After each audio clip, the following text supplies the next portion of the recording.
आइए हम समुच्चयों के कुछ प्रकारों को समझने की कोशिश करते हैं। मान लीजिए हमने एक समुच्चय ए यानी सेट ए ले लिया जो कि बना हुआ है संख्याओं 1, 3, 5, 7 और 18 से। मान लीजिए हम एक और समुच्चय सेट बी ले लेते हैं जिसमें संख्याएं 1, 7 और 18 हैं। मान लीजिए हमने एक और समुच्चय सेट सी ले लिया जिसमें 18, 7, 1 और 19 हैं। तो अब हम इस वीडियो में उप समुच्चय के सिद्धांत को समझेंगे। हमारा पहला सवाल खुद से ये होगा कि क्या बी ए का उप समुच्चय यानी सबसेट है? और यहां आप खुद से पूछ सकते हैं कि ये सबसेट या उप समुच्चय क्या होता है।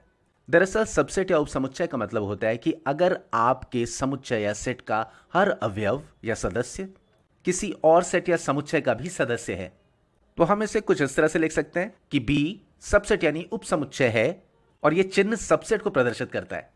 तो बी ए का सबसेट यानी उप समुच्चय है। इसे लिख लेते हैं कि बी ए का सबसेट है, मतलब कि बी का हर सदस्य ए का भी सदस्य है। अब हम चाहे तो इससे एक कदम और आगे जाके ये भी कह सकते हैं कि बी ए का उचित उपसमुच्चय यानी स्ट्रिक्ट सबसेट है, क्योंकि बी ए का उपसमुच्चय तो है लेकिन बी ए के बराबर नहीं है। इसका मतलब कि ए में कुछ ऐसी चीजें या सदस्य भी हैं जो बी में नहीं है। तो हम यहां पर क्या लिख सकते हैं कि बी ए का स्ट्रिक्ट या प्रॉपर सबसेट यानी उचित उपसमुच्चय है। और इसका चिन्ह हम कैसे बनाएंगे? इसे याद रखने का एक आसान तरीका यह है कि इसे आप लेस देन और इक्वल टू के चिन्ह के रूप में कल्पना करें और उसी चिन्ह में आप इक्वल यानी बराबर वाले भाग को काट दें और यह हो जाएगा हमारा उचित उपसमुच्चय यानी स्ट्रिक्ट या प्रॉपर सबसेट का चिन्ह। और इसका मतलब है कि हर वो चीज या सदस्य जो बी में है वो ए में भी है, लेकिन हर वो चीज या अवयव जो ए में है वो बी में नहीं है। इसे लिख लेते हैं बी ए का एक उचित उपसमुच्चय है, स्ट्रिक्ट सबसेट।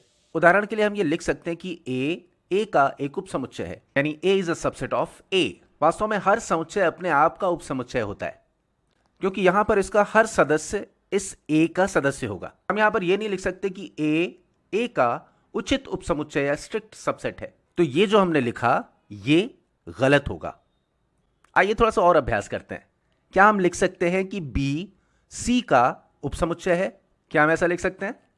अब यहां देखिए, यहां पर सी में 1 है, इसमें 7 भी है और इसमें 18 भी है, यानी बी का हर सदस्य सी में भी है।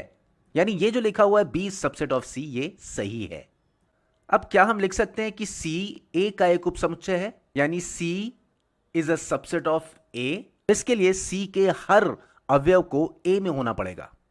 तो देखिए यहां पर ए में 18 है, 7 भी है, 1 भी है, लेकिन 19 नहीं है। और इस तरह से यहां पर लिखा यह कथन भी गलत है। और अगर हम यहां पर देखें तो हम B is subset of C यानी बी सी का उपसमुच्चय है, इसे हम B is strict subset of C भी लिख सकते थे, यानी बी सी का उचित उपसमुच्चय है। अब हम यहां पर चाहें तो ठीक इसके उल्टे तरीके से भी लिख सकते हैं। और अगर हम ऐसा करते हैं तो हम दरअसल सुपर सेट्स यानी अधिसमुच्चयों की बात कर रहे होंगे। तो हम इस नोटेशन यानी संकेत चिन्ह को उल्टे तरीके से लिख देते हैं और इस तरह से हम कह सकते हैं कि ए बी का अधिसमुच्चय यानी सुपर सेट है। और देखा जाए तो ये एक दूसरा तरीका है ये कहने का कि बी ए का उपसमुच्चय है। यहां पर अधिसमुच्चय होने का मतलब ये हो गया कि ए में हर वो अवयव है या एलिमेंट है जो बी में है। इसका मतलब यह भी हो सकता है कि ए में बी से ज्यादा अवयव हो, और इसका मतलब यह भी हो सकता है कि ठीक उतने ही अवयव हो जितने बी में है, या ठीक वही अवयव हो जो बी में है। आप इस चिन्ह को याद रखने के लिए इसकी तुलना आप ग्रेटर देन और इक्वल टू के चिन्ह से कर सकते हैं। सिर्फ याद करने के लिए कल्पना करिए कि ये वैसा ही दिख रहा है कुछ, और इस तरह से आपको ये चिन्ह याद रहेगा।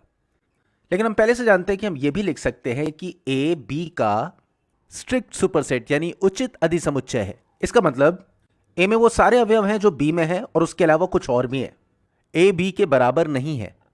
तो उम्मीद है कि इस वीडियो के बाद आपको उपसमुच्चय, अधिसमुच्चय और उचित उपसमुच्चयों की अवधारणा समझ में आ गई होगी।